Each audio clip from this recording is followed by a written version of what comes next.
Welcome to Toffee TV. This is the starting 11 show. Manchester United versus Everton at Old Trafford. This is going to be a real difficult one. We've got a lot of players available at the moment, and players who haven't been in the team, like James Rodriguez and Michael Keane. Do they come back into the side?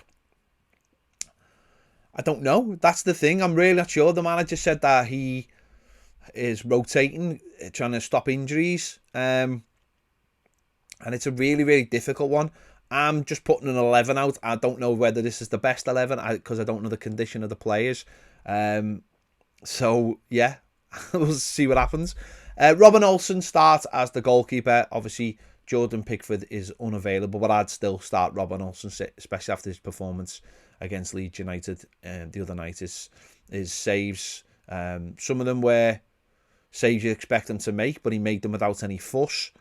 And obviously the 3 saves that he made in the second half when it was 2-1 were huge for us winning the game. So he will continue for me, and he'd continue for some time if I had my way. At right back, going to continue with Mason Holgate there. I think we need to be solid. I think for me now he's the first choice right back ahead of Seamus Coleman. I think, you know, he can get forward. Okay, it's not the biggest part of his game, but he can get forward as well. He's pretty solid. There was moments of the night against Leeds where he was caught flat-footed. I'll give him the benefit of the doubt because of the pitch. But we need that defensive unit, you know, to be solid for this game. On the other side, I would continue with Luca Dean because I still think we need that threat going forward. You know, he's got the experience. Okay, are we more solid there with Ben Godfrey? Possibly. But I think we need that offensive shape as well. So I'm going to go for Luca Dean at left back. The centre backs, I'm going to continue with Yerry Mina and Ben Godfrey. I think they were both excellent the other night. Okay, Yerry Mina could have done better for the goal, but I think they were both excellent. And I think, you know, Ben Godfrey has to play. And okay, you could move him to left back or even right back if you wanted to, but I just don't see the point. I think he's a lad who sets the tempo for Everton and everything he does. He's a workhorse, he's quick, he's very highly motivated to win games of football, and I think it's very unfortunate for Michael Keane to miss out.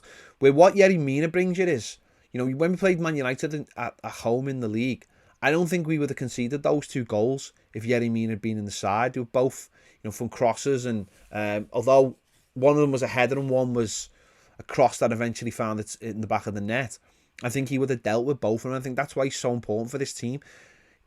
We very rarely concede off set pieces. I think that's a big part of the game. If you don't concede off set pieces, then I know we did against Newcastle, but Mina's a big part of that. He deals with so many balls that come into the box. And I think with him and this way we've been playing in the low block, I think Carlo Ancelotti really, really likes him in there. So I think he'll continue for me. In midfield, I'm going to stick with Andre Gomez as almost like that deep laying midfielder in front. Not, you know, it wasn't quite in front of the back 4 against Leeds, but I think he picked them off a few times, and he had a really, really good game. Certainly the first half and second half, he kept the shape really well. So I'm going to keep him in there alongside Abdoulaye Doucouré, who has just been fantastic. With his, you know, the only real player that we've got who gets up and down in that midfield, his energy and his work rate, and he offers something at both ends of the pitch. I think that's huge as well, so he's in there next to him. In front of them, I'm going to go with James Rodriguez.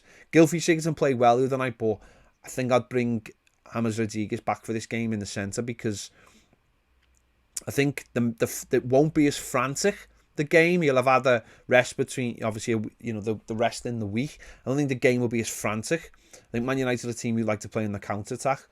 So there'll be opportunities for him to get on the ball. Also, his set-piece deliveries are really important. So I'm going to put James Rodriguez in there. On the left, Alex Iwobi, because I think... on the right, Alex Iwobi, because I think that he... has the ability to pick up the ball and run at people and transition up the pitch. I think that'll be really important. Certainly because James Rodriguez, when he plays on the right, likes to drift inside.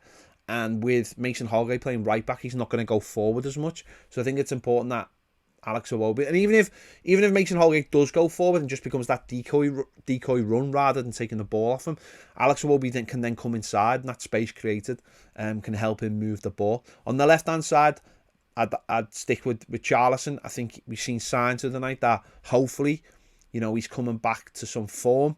I don't think it's been there recently, but hopefully, he's coming back to something. So I'd start him on the left, and up front, Dominic Calvert-Lewin, who's back scoring in the Premier League. Really should have